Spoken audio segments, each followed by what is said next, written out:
പിതാവും പുത്രനും പരിശുദ്ധാത്മാവിനും സ്തുതി. ആദ്യമായി ഇവിടെ ഞാൻ പറയാൻ പോകുന്നത് എനിക്ക് കിട്ടിയ വിശ്വാസ ബോധ്യത്തെക്കുറിച്ചും അത് കഴിഞ്ഞ് സാക്ഷ്യങ്ങളെക്കുറിച്ചുമാണ്. വിശ്വാസബോധ്യം എന്ന് പറഞ്ഞു കഴിഞ്ഞാൽ we are God's masterpiece. Ephesians 2:10 എന്ന് പറഞ്ഞാൽ നമ്മൾ ദൈവത്തിൻ്റെ മാസ്റ്റർ പീസാണ്, അല്ലാതെ ഒരു തട്ടിപ്പല്ല, ഒരു മാസ്റ്റർ പീസാണ്. നമ്മളെ ലോകത്തിലേക്ക് ഈശോ തന്നു വിടുമ്പം നമുക്ക് ഒരു രണ്ട് ഉത്തരവാദിത്വമുണ്ട്. ഒന്ന്, നമ്മൾ ദൈവത്തെ ആരാധിക്കുക. 2, നമ്മൾ ദൈവത്തിൻ്റെ കരങ്ങളും കാലുകളും ആയിട്ട് ദൈവത്തിന് വേണ്ടി വർക്ക് ചെയ്യുക എന്നുള്ളതും കൂടെയാണ്. അതിൻ്റെ ഭാഗമായിട്ടാണ് നമ്മുടെ ജീവിതത്തിലെ ഓരോ കർത്തവ്യങ്ങളും ഉത്തരവാദിത്വങ്ങളും ബന്ധങ്ങളും എല്ലാം. ഇതുകൂടാഞ്ഞ് എനിക്ക് കിട്ടിയ ബോധ്യം എന്ന് പറഞ്ഞാൽ ക്രിസ്ത്യാനിറ്റി എന്ന് പറയുന്നത് ഒരു റിലീജിയൻ അല്ല, ഒരു റിലേഷൻഷിപ്പാണ്. നമ്മൾ ദൈവവുമായി സ്ഥിരമായി മെയിൻറ്റെയിൻ ചെയ്യേണ്ട ഒരു ബന്ധമാണ്. ഇതിന് ഭാഗമായി ദൈവം നമുക്ക് സഹായം തന്നിട്ടുണ്ട്. മാതാവിനെ കൂടെ വിട്ടിട്ടുണ്ട്, എന്നും നമ്മുടെ കൂടെയുണ്ട്, ഈശോയുണ്ട്. ഈ ഒരു വിശ്വാസബോധ്യം നമുക്ക് കിട്ടിയാൽ തന്നെ അത് നമുക്ക് വളരെയധികം കോൺഫിഡൻസ് തരും. നമ്മുടെ മനസ്സിലുള്ള ഒത്തിരി ചിന്തകൾ പോകും. നമുക്ക് മറ്റ് ആൾക്കാരെന്ത് വിചാരിക്കും, ആൾക്കാരെന്ത് പറയും, അവരെന്തൊക്കെ ചെയ്യും, ഇങ്ങനത്തെയൊക്കെ ഒത്തിരി ചിന്തകൾ നമ്മളിൽ നിന്ന് ദൂരെ പോകും. നമ്മൾ ബേസിക്കലി നമ്മൾ ലൈറ്റാവും. നമ്മൾക്ക് പ്രധാനമായിട്ടൊരു ഫോക്കസേ ഉള്ളൂ, ദൈവത്തെ ആരാധിക്കുക, ദൈവത്തിന് നന്ദി പറയുക. ഇതൊരു വിശ്വാസം നമ്മുടെ ഉള്ളിൽ സ്ഥിരീകരിച്ചു കഴിഞ്ഞാൽ അത് എളുപ്പമല്ല. അതിന് വേണ്ട എപ്പോഴും ഈശോയുടെ വചനം നമ്മുടെ കയ്യിൽ ഉണ്ടായിരിക്കണം. നമ്മൾ വചനം എടുക്കണം. ചിന്തകൾ വരുമ്പോൾ വചനം എടുക്കുക. അപ്പോൾ ഈശോ നമ്മളെ കറക്റ്റായിട്ട് ഡയറക്റ്റ് ചെയ്യും. പിന്നെ സംശയിക്കേണ്ട, വിശ്വാസമില്ലാതെ ദൈവത്തെ പ്രസാദിപ്പിക്കാൻ പറ്റില്ല എന്നുള്ളത് ഓർത്തോർത്ത് കഴിയുമ്പോൾ നമുക്ക് ഓട്ടോമാറ്റിക്കലി വിശ്വാസം വരും. വചനം പറഞ്ഞ് നമുക്ക് വിശ്വാസം വരും. ഇനിയിപ്പം കിട്ടിയ സാക്ഷ്യങ്ങൾ 4 സാക്ഷ്യങ്ങളാണ് ഞാനിവിടെ പറയാൻ പോകുന്നത്. ആദ്യമായി എൻ്റെ വൈഫിൻ്റെ ബ്രദറിൻലോ ദുബായിൽ ജോലി ചെയ്തിരുന്ന സമയത്ത് ജോലി പോയി. അത് കഴിഞ്ഞ് മാനസികമായും ഒത്തിരി പ്രയാസം അനുഭവിക്കുന്നുണ്ടായിരുന്നു. അതിൻ്റെ കൂടെ ആൾക്ക് ലിവറിന് ഇൻഫെക്ഷൻ അടിച്ചു. അങ്ങനെ ഞങ്ങൾ അറിയുമ്പോഴത്തേക്കും കേരളത്തിലേക്ക് കൊണ്ടുവരാൻ പറഞ്ഞു. വന്നപ്പം നല്ല മഞ്ഞ കളറുള്ള ഒരു അളിയനെ നേരെ കൊണ്ട് ഹോസ്പിറ്റലിലേക്ക് കൊണ്ടു ചെന്നപ്പം ആദ്യം കാണിച്ച ഹോസ്പിറ്റൽ പറഞ്ഞു ഇത് ലിവർ ട്രാൻസ്പ്ലാന്റ് ചെയ്യേണ്ട ഒരു കേസാണ്, ലിവർ ഫെയിലിയർ ആയി, പിന്നെ മറ്റ് ഭാഗങ്ങളിലേക്കും ഇത് ആയിട്ടുണ്ട്. അപ്പോൾ ഉടനെ അതിൻ്റെ സ്പെഷ്യാലിറ്റി ഹോസ്പിറ്റലിലേക്ക് ഞങ്ങൾ മാറ്റി. എന്നിട്ട് അവിടെ ചെല്ലുമ്പോഴത്തേക്കും ഞാൻ നേരെ കൃപാസനത്തിലേക്ക് എൻ്റെ 2ാം പ്രാവശ്യം ഉടമ്പടി പുതുക്കാനായിട്ട് വന്നു. നിയോഗമായിട്ട് ചേട്ടനെ വെച്ചു. പറയട്ടെ, അത് കഴിഞ്ഞ് തിരിച്ച് ചെല്ലുമ്പം കാര്യങ്ങളെല്ലാം വേഗം മൂവ് ചെയ്ത് തുടങ്ങി. ഒരു ഡോണർ മുന്നോട്ട് വന്നു. ഡോണറിൻ്റെ മെഡിക്കൽ അപ്രൂവലിന് വേണ്ടി പോകുന്നു. ഈ സമയത്ത് ചേട്ടൻ ഇൻഫെക്ഷൻ ഉണ്ടാവുന്നു. ഇതൊന്നും നമ്മൾ നോക്കുന്നില്ല. നമ്മൾക്ക് തന്നിരിക്കുന്ന കർത്തവ്യം എന്താണ്, അത് മുന്നോട്ട് ചെയ്യുക. മെഡിക്കൽ അപ്രൂവൽ ആണെങ്കിലും വേഗം നമ്മൾ വിചാരിക്കാത്ത സ്പീഡിൽ മെഡിക്കൽ അപ്രൂവൽ നടക്കുന്നു. അത് കഴിഞ്ഞ് സർജറി ദിവസം വന്നു. സർജറിക്ക് കയറ്റി. നമ്മൾ പുറത്തിരുന്ന് പ്രാർത്ഥിച്ചുകൊണ്ടിരിക്കുന്നു. വേറെ ഒന്നും ചെയ്യുന്നില്ല, പുറത്തിരുന്ന് പ്രാർത്ഥിച്ചുകൊണ്ടിരിക്കുന്നു. ആ സമയത്ത് സർജറിയുടെ ഇതായിട്ട് പഴയ ലിവർ കൊണ്ട് കാണിച്ചു. അത് കഴിഞ്ഞ് പുതിയ ലിവർ വെച്ചു. സർജറി കഴിഞ്ഞു. ആളെ റൂമിലേക്ക് മാറ്റി. ഇത് കഴിഞ്ഞിട്ട് ആൾക്ക് ബോധം വന്നില്ല. ഡോണറിന് ബോധം വന്നു. ഡോണർ ഡിസ്ചാർജായിപ്പോയി. പുള്ളിക്ക് 20 ദിവസമായിട്ടും ബോധം വന്നിട്ടില്ല. ബോധം വരാതെ വന്നപ്പം എല്ലാവർക്കും വിഷമമായി. ഡോക്ടർ കൈവിട്ടതുപോലെയായി. പക്ഷേ എൻ്റെ മനസ്സിലൊരു കോൺഫിഡൻസ് ഉണ്ടെന്ന് പറഞ്ഞാൽ മാതാവുണ്ട്, മാതാവ് നോക്കിക്കോളും. ഇത് കഴിഞ്ഞ് ഒരു 10-15 ദിവസം കഴിഞ്ഞപ്പോഴത്തേക്കും അവർ ഒരു വെൻറ്റിലേറ്റർ ഇടാൻ വേണ്ടി പുള്ളിയെ ഇതിലേക്ക് കയറ്റി. ആ പ്രോസസ്സ് കഴിഞ്ഞ് പുള്ളി വന്നു. അടുത്ത ദിവസം പെട്ടെന്ന് കണ്ണു തുറന്നു. പിന്നെ അങ്ങോട്ട് പുള്ളി ഇമ്പ്രൂവ് ചെയ്ത് വെൻറ്റിലേറ്ററിൽ നിന്ന് മാറ്റി. പുള്ളിയെ ഹോസ്പിറ്റലിൽ നിന്ന് ഡിസ്ചാർജ് ചെയ്തു. പുള്ളി റെസ്റ്റ് ചെയ്തു. റെസ്റ്റിങ്ങിൻ്റെ കൂടെ തന്നെ പുള്ളി ഒരു ചാർട്ടേഡ് അക്കൗണ്ടൻ്റാണ്. കേരളത്തിൽ സ്റ്റാർട്ട് ചെയ്യുന്നതിനെക്കുറിച്ച് ചിന്തിച്ചു. അപ്പം പിന്നെ അത് സ്റ്റാർട്ടായി. കസ്റ്റമേഴ്സ് വന്നു തുടങ്ങി. ഇന്നിപ്പം പുള്ളി തിരിച്ച് ജീവിതത്തിലേക്ക് വന്നുകൊണ്ടിരിക്കുകയാണ്. മാതാവ് ഈശോയുള്ള കൂടെയുള്ള കോൺഫിഡൻസ് നമുക്കുള്ളപ്പം ഈ യാത്ര വളരെ ലൈറ്റായിരുന്നു. പക്ഷേ ആ വിശ്വാസം നമുക്ക് കുറയുമ്പോൾ നമ്മൾ പേടിക്കാൻ തുടങ്ങും, നമ്മൾ ഒത്തിരി കാര്യങ്ങൾ പേടിക്കാൻ തുടങ്ങും. പക്ഷേ മാതാവ് ഈശോയും കൂടെ ഈ ചേട്ടനെ തിരിച്ച് ജീവിതത്തിലേക്ക് കൈപിടിച്ചു. മരിച്ചു പോകുന്നുള്ള പറഞ്ഞ ആളെ തിരിച്ച് ജീവിതത്തിലേക്ക്. രണ്ടാമതായി എനിക്ക് പറയാനുള്ളത്, ഞങ്ങൾക്ക് 3 ആൺപിള്ളേരാണ്. ഒരു മോളെ കൂടെ വേണം എന്നുള്ള ആഗ്രഹത്തിൽ പ്രാർത്ഥിച്ചു. കോവിഡ് സമയത്ത് വൈഫ് ക്യാരിയിങ് ആയി. 4ാമത്തെ സെക്ഷനാണ്.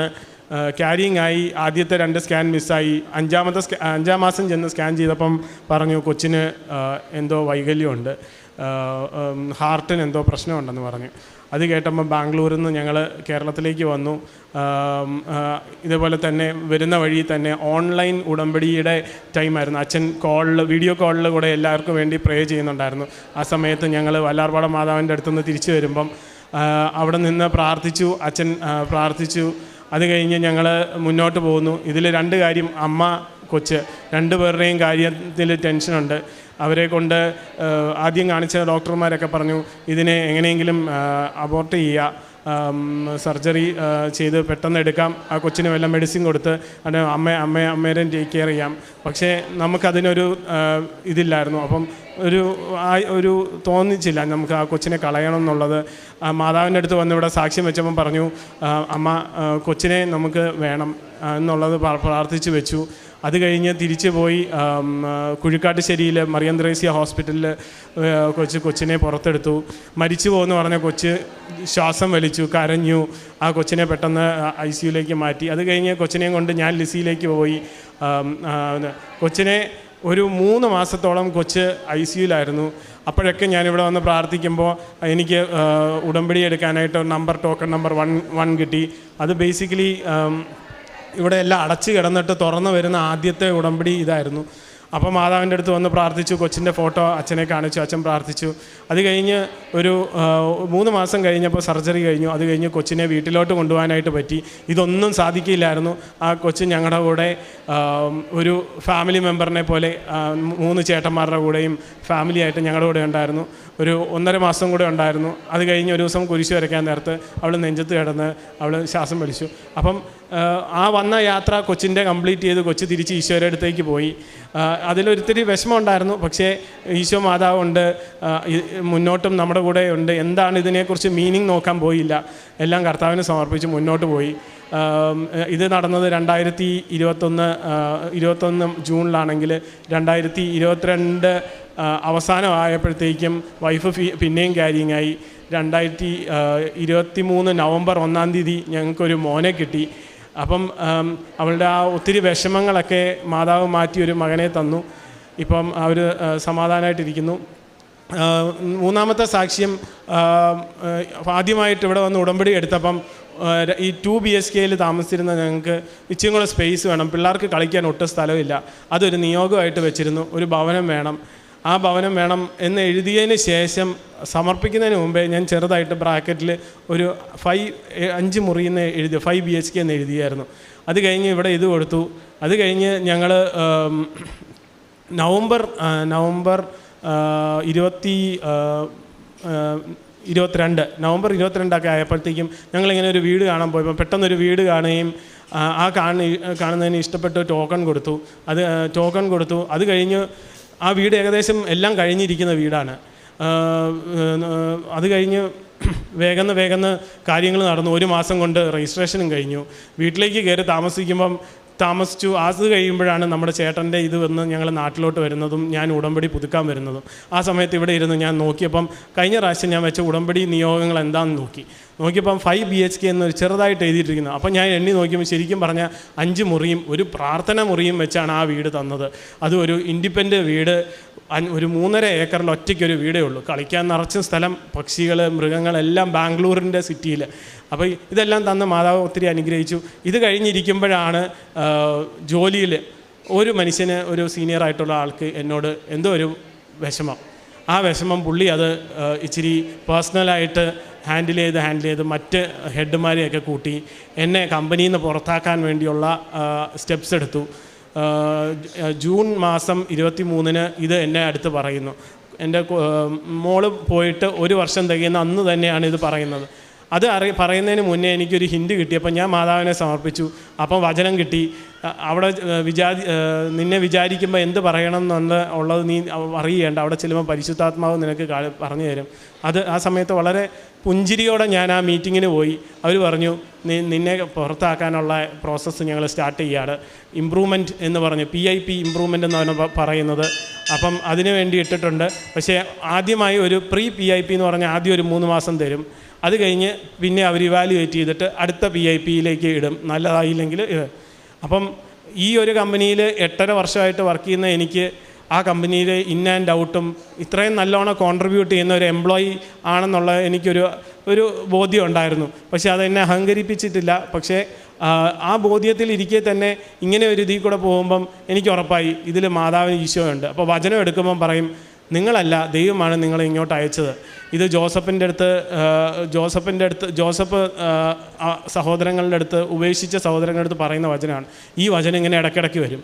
ഈ 9 മാസം കാലയളവിൽ എനിക്ക് അപ്ലൈ ചെയ്യാമെന്നൊക്കെ ജോലി അപ്ലൈ ചെയ്യുന്നെങ്കിലും സൈഡിൽ കൂടെ ഈ ബോസുമാരും എല്ലാം അവരുടെ ഒരു മുഷിഞ്ഞ മുഖമാണ് നമ്മളെപ്പോഴും കാണിച്ചുകൊണ്ടിരിക്കുന്നത്. ആദ്യത്തെ ഒരു ദിവസം ഞാനൊന്ന് സങ്കടപ്പെട്ടു. കാരണം കാർ ലോണ്, വീടിൻ്റെ ലോണ്, ഇതെല്ലാം കൂടെ തന്നെ ഒത്തിരി ഉണ്ട്. പിന്നെ പിള്ളേരുടെ പഠിത്തം, ഇതെല്ലാം കൂടെ നമ്മൾ എങ്ങനെ മാനേജ് ചെയ്യും എന്നുള്ളത് ചിന്തിച്ച് അന്ന് രാത്രി ഉറങ്ങാൻ പറ്റിയില്ല. അടുത്ത ദിവസം രാവിലെ എഴുന്നേറ്റ് ഞാൻ എല്ലാം കൂടെ മാതാവിനെ ഈശോനെ ഏൽപ്പിച്ചു. നിങ്ങൾ മാനേജ് ചെയ്തോ, എനിക്ക് പറ്റില്ല, you take care of it എന്ന് പറഞ്ഞ് ഞാൻ ഫുള്ളി അങ്ങ് കൊടുത്തിട്ട് ഞാൻ റിലാക്സ് ചെയ്യാൻ തുടങ്ങി.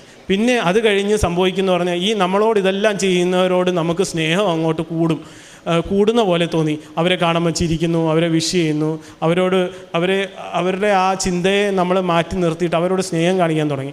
അങ്ങനെ 9 മാസം പൂർത്തിയായപ്പോഴത്തേക്കും ലാസ്റ്റ് ഡേ വന്നു. വേറെ ഒരു ജോലിയും കിട്ടില്ല. എല്ലാം apply, LinkedIn apply, Facebook apply, എവിടെയൊക്കെ അപ്ലൈ ചെയ്യാം, കൂട്ടുകാർ, റെഫറൻസ് എല്ലാം അപ്ലൈ ചെയ്തു. പക്ഷേ എനിക്കൊരു കാര്യം ഉറപ്പായിരുന്നു, എന്നെക്കുറിച്ചൊരു പദ്ധതി ദൈവത്തിനുണ്ട്, നാശത്തിനല്ല. ഇനി എങ്ങനെ എന്നുള്ള ചോദ്യം എനിക്ക് ചോദിച്ചില്ല. ഞാൻ മാതാവിനറിയാം, ഈശോയ്ക്കറിയാം, നമുക്ക് വേണ്ടതൊക്കെ തരും. അങ്ങനെ ലാസ്റ്റ് ഡേ അവിടെ നിന്ന് ചിരിച്ച് താങ്ക് യു സോ മച്ച്. പിന്നെ ഞാൻ ഒരു കാര്യം അവരുടെ അടുത്ത് പറഞ്ഞു, ഇങ്ങനെ ഒരു പ്രയാസത്തിലൂടെ ഒരു സാധാരണക്കാരൻ പോകുമ്പം അവന് പിടിച്ചു നിൽക്കാൻ പറ്റത്തില്ല. നമുക്ക് ഈശ്വരൻ ഉണ്ടെന്നുള്ള ഒരു ബോധ്യം നമുക്കുണ്ടെങ്കിലേ നമുക്കത് പിടിച്ചു നിൽക്കാൻ പറ്റുള്ളൂ. അത് ആ വിശ്വാസത്തോടെ ഞാൻ പുറത്തു വന്നു. ഞാൻ വിചാരിച്ചു, ഓക്കെ, മാർച്ച് മാസം 7-ാം തീയതി അല്ലേ, ഈ മാസം മൊത്തം നമുക്ക് ഈസ്റ്ററിന് വേണ്ടി ഒരുങ്ങി പ്രാർത്ഥിച്ച് നന്ദി പറഞ്ഞ് മുന്നോട്ട് പോകാം. അടുത്ത ഈസ്റ്റർ കഴിയുമ്പം എന്തായാലും എന്തെങ്കിലും ഇതിൻ്റെ ഇടയ്ക്ക് ഒരു കൺസൾട്ടൻ്റായിട്ട് ജോലി ചെയ്യാനുള്ള അവസരം പോലെ തുടർന്നു വന്നു. ഇത് 2 ദിവസം കഴിഞ്ഞില്ല, എൻ്റെ കൂട്ടുകാരൻ എൻ്റെ അടുത്ത് റെസ്യൂമേ ചോദിച്ചു. അവൻ വർക്ക് ചെയ്യുന്ന കമ്പനിയിൽ റെഫർ ചെയ്തു. അങ്ങനെ എനിക്ക് 2-3 ദിവസം കൊണ്ട് ജോലിയായി. ചുരുക്കം പറഞ്ഞു കഴിഞ്ഞാൽ മാതാവ് ജോലി പോയിട്ട് 2 ദിവസം വീട്ടിൽ ഇരുന്നുള്ളൂ. സമയത്തിൻ്റെ മേളിൽ മാതാവ് ഭയങ്കര കൺട്രോളുണ്ട്.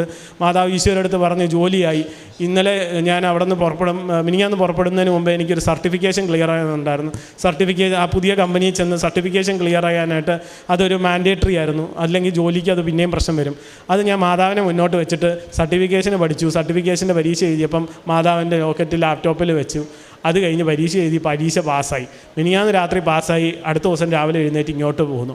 അപ്പം യാത്രയിലെല്ലാം ഒരു കാര്യം വളരെ ക്ലിയറാണെന്ന് പറഞ്ഞു കഴിഞ്ഞാൽ, നമ്മൾ ദൈവത്തിൻ്റെ മാസ്റ്റർ പീസാണ്. നമ്മളൊന്നും കുറവുള്ളവരല്ല. നമുക്ക് തന്നിരിക്കുന്ന ഉത്തരവാദിത്തങ്ങൾ ചെയ്യുക.